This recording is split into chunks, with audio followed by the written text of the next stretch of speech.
उत्तराखंड में चुनाव नजदीक आते ही सभी राजनीतिक दलों की चुनावी सरगर्मियां तेज हो गई हैं। सभी राजनीतिक दल 2022 का चुनाव फतेह कर अपनी अपनी सरकार बनाने में लगे हुए हैं। इसी के चलते खटीमा में समाजवादी पार्टी के जिलाध्यक्ष योगेंद्र यादव ने एक प्रेस वार्ता की, जिसमें उन्होंने उत्तराखंड निर्माण में समाजवादी पार्टी की सकारात्मक भूमिका और उपलब्धियों की जानकारी देते हुए उत्तराखंड में सरकार बनाने का दावा पेश किया है। समाजवादी पार्टी उत्तराखंड में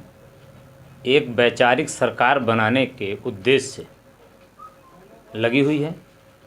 और कहीं न कहीं आज जनता उत्तराखंड की समाजवादी पार्टी को विकल्प के रूप में देख भी रही है, क्योंकि माननीय नेताजी का जब कार्यकाल रहा, जब उत्तराखंड और उत्तर प्रदेश एक रहा, तो माननीय नेताजी ने इतना बड़ा बजट दिया था उत्तराखंड का, उत्तराखंड के विकास के लिए गोविंद वल्लभ पंत जी से भी बड़ा बजट दिया था।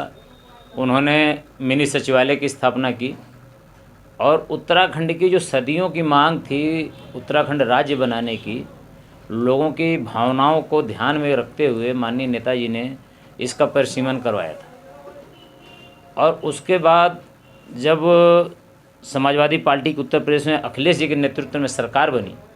तो जिस तरह से विकास उन्होंने किया कि लगातार 3 वर्ष तक बेस्ट सीएम ऑफ इंडिया का अवार्ड जीता उन्होंने, और एक विकास जो अखिलेश जी द्वारा किया गया वो मील का पत्थर साबित हुआ।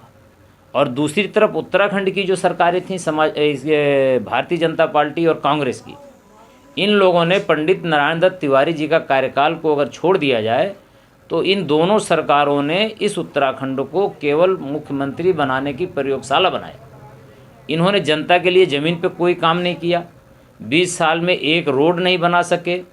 पलायन यहाँ से होने लगा, पलायन को नहीं रोक सके, जो कंपनियाँ यहाँ आई थीं वो कंपनियों का पलायन होने लगा, बेरोजगारी बेतहाशा बढ़ी। और दूसरी तरफ समाजवादी पार्टी की योजनाएं,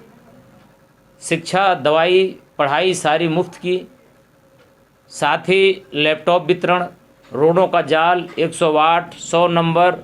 और तमाम जन कल्याणकारी योजनाएं, एक बहुत बड़े स्तर पे निवेश उत्तर प्रदेश में। तो उत्तराखंड एक छोटा स्टेट है, यहाँ ग्रीन बोनस लिया जा सकता था, यहाँ पर कुटीर उद्योग लगाए जा सकते थे,